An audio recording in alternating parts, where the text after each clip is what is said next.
Live from Studio 69, the KGTV channel, the much-awaited talk show in town, Showbiz Chismis! And here's your host, Boy Fermin! Ay! Ako! Kamusta na kayo? Namiss niyo ba to? Ang Showbiz Chismis? Eto, nagbalik tayo ngayon. Hindi kasi galing ako ng Japan. Kaya matagal ako doon na hindi ako nakabalik agad, no? Naku, ang daming hapon doon, no? Ang daming turistang hapon. Well, anyway, nabalik na tayo dito at meron tayong special guest ngayon. Siyempre, putok na putok na nangyayari ngayon sa Katniel, di ba? Alam niyo na yung chismis, di ba? So, sinubukan naming imbitahin si Daniel Padilla. At piniuna ka naman tayo. Kaya, eto, pag-usapan natin kung talagang nangyari. Mga kaibigan, patawagin natin si Daniel Padilla. Hi. Kuya Boy. Happy New Year. Good morning.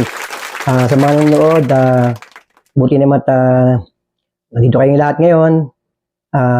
Happy New Year sa inyo lahat. Thanks for having me, Kuya Boy. Kamusta ka naman? Naka-recover ka na ba? Well, hindi naman ganun kadali siyempre mag-move in, di ba? Baka move on. Move on, no? Isang letra lang naman eh. Isang letra lang, pinano mo pa. Anyway, hindi naman ganun kadali mag-move on. Pero, tingin ko, makakaya naman to. So, tanong ko lang, may third party ba? May third party? Third party? Dahil doon. Oo, dahil doon. Hindi kasi ganito yan eh. Kwento ko lang sa inyo, no? Nasa Corinthian Garden kami, yung araw na yun ni Kahas. Birthday ni, kumpare kong isa. Okay. So, siyempre, kain, party, ganyan. Tipsy na kami nung mag-ring yung phone ko and kausap ko yung kapatid ko. Anniversary pala nila ng asawa niya. At nagyayarin doon sa White Plains. Magkalapit na naman yun eh. So, niyaya ko si Kat. Sabi ko, lipat tayo ng party. Doon tayo sa, pangalawang party tayo. Sa White Plains. Pagdating doon, doon talaga, nalasing kami. Nalasing na kami doon. Talagang, oh my God! So, bandami namin nainom. Talaga? Tapos, si producer namin, tumawag maya-maya. At, nagkataon naman, birthday naman ng tatay. Nalimutan ko yun. Sinabi niya sa akin yun pero nakakalimutan ko lang. So, binagit ko kay Kat, hiyang-hiya rin si Kat. Sabi niya, naku, kailangan pumunta tayo doon. Ganun, no? So, dumedyo kami ng Green Hills at konti na naman malayo, hindi masyadong malayo yun. Yun doon sa third party na yun. Doon nangyari lahat yan. Hindi tayo kaintindihan. Nakala ko, ang ibig ko sabihin, third party, yung kung merong may babae ba o may lalaking involved, ay naku, hindi tayo kaintindihan. Hindi tayo kaintindihan. Okay. Third party, kala mo may iba? May ibang babae o lalaki? Hindi, wala. Wala. Third party, pangatlong party yung pinuntahan namin. Yung ibig sabihin ko na doon nangyari yung talagang ang dahilan. Kaya kami nag-split. Yak! Well, kasi yung nasa third party kami, di ba? Lasing na siya eh. Oh so, my God! Binabawalan ko na. Naghahanap na ng away, naghahanap na siya, mga 80 pataas. Sabi ko, wala na mag 80 anyos doon eh. Anyway, inaawat ko na siya. Medyo mainit na eh. So, inuwi ko. Pagdating sa bahay, inaaway ako, bakit daw nakailam ako sa kanya, ganyan. Hindi na, ako, pasensya ka na at kailangan kitang malalayan. As pag-usapan namin yung hiwalayan ng Jadine, saka ng Lisken, pag-usapan namin yun. Siyempre, kampi ako sa mga kaila ano, di ba? Kaila sa mga lalaki, no? So, siyempre, kape naman sa babae. So, pagkwentuhan namin yung hiwalayan ganyan eh. Sabi, sa sobrang lasing niya, magduro sa akin, ganun, tinamano sa mata dito. Siyempre, napatulak ako sa kanyang ganun. Eh, malapit kami sa hagdan eh, kasi family room yun eh. Eh, problema, pagtulak ko, nalaglag siya sa hagdan, gumulong-gulong. Hanggang baba. Eh, may aso siya, may tuta sa pumupupo doon sa mismo pinakababa ng hagdan. Tumama yung mukha niya sa pupo. Naku. Eh, din dami rito, di ba? Naku, sisigaw na siya. Tumakbo siya sa CR, nadulas. Bumagok yung ulo dito. Using dugo. Ang dami, ang laki ng hiwa eh.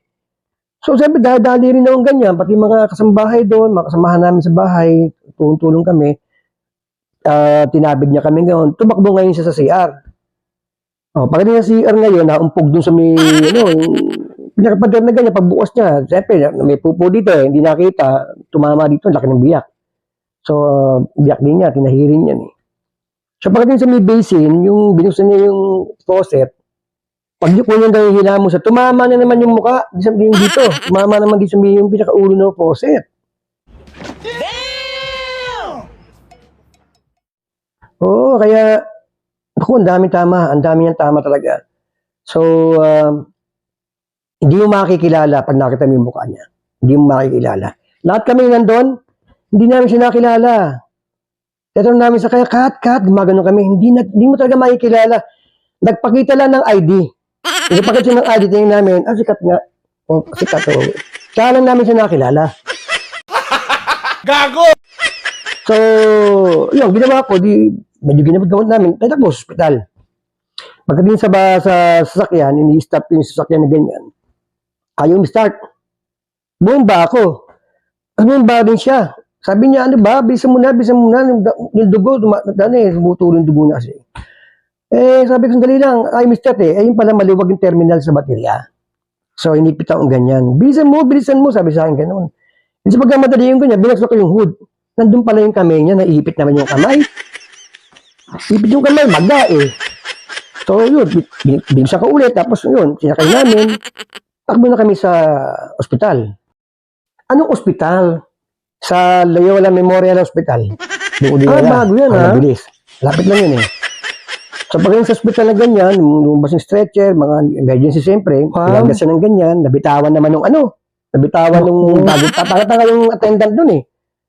Nabitawan, dumulos yung kamay, tumama yung dito tumama. Panibagong, naman, hindi. Namaga-ata yung dito niya. Bago siya naisagay sa stretcher. Okay, pagdating din sa, hospital, yun na, hinintay ko lang, sa labas kami. So, ginagamot na siya ron. So, kinakabahan na ako, sigurado, aawahin ako nito. Tapos yun, medyo okay na siya doon. Lapit na ako dun sa kama. Tapos sorry ako. Pero iba ang dating niya, parang iba na eh.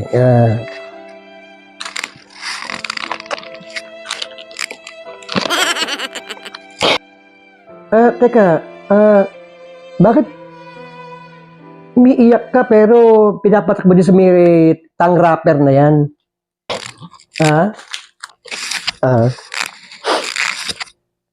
Hindi kasi nakalagay dito tear here. Tingnan mo, tear here.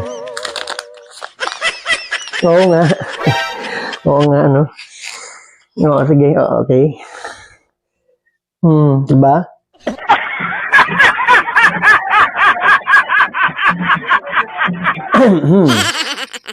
Kaya anyway,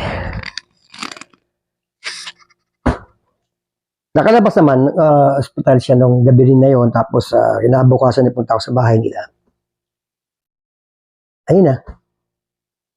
Sa kanya mismo nang galing na ayaw na rin niya masaktan. So, tapusin na, parang gano'n wala na. Naku. So, siyempre, sinong hindi malungkot pag uwi ko sa bahay, marami naman nag-comfort sa akin. Sabi, bayaan mo na, dating din ng time, makakakita ka ng ibang babae. So, pinaingan ko naman. Pero ang maganda dyan, Kuya Boy, ito maganda eh.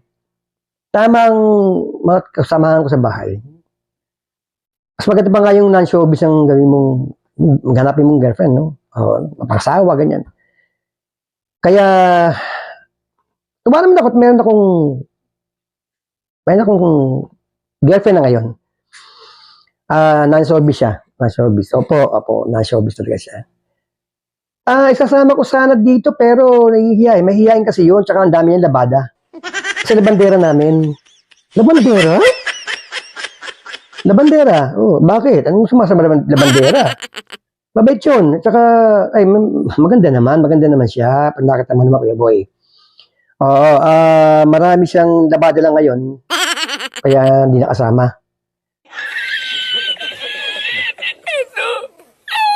Kaya sabi ko, sige, next time na lang pagka niyaya mo ako dito, baka maisama ko na siya. Sigurado ka ba dyan? Kasi nga, mas pinili ko na yung gano'n, no? Kaysa sa mga showbiz. Tapos sa showbiz kasi maraming tukso. Kaya ka maski labandera siya, kinuha ko na siya. Parang nailab din ako, nahulog din ako eh. Kasi, ang linis. Maputi. Malinis, tsaka maputi siya maglaba. Pag nakita mo yung mapolo ko, maputi, malinis. Talagang ang ganda ng pagkaka-plancha. Ano siya, talagang masinop. Gago! Pangalan niya, Armida. So anong bali magiging tawag sa inyo? Diba? Dati Katniel o ngayon, ano magiging tawag sa inyo ngayon? Kasi Armida at Daniel. Armida siya, dati Katniel, di ba? Catherine tsaka Daniel, di ba? So, dahil sa Armida, ako naman, Daniel, okay, pinagsama namin, maganda dating. Ariel. Di ba? Ang ganda. Eh, di bandera naman siya. Ariel. O, di ba? Ayos ba?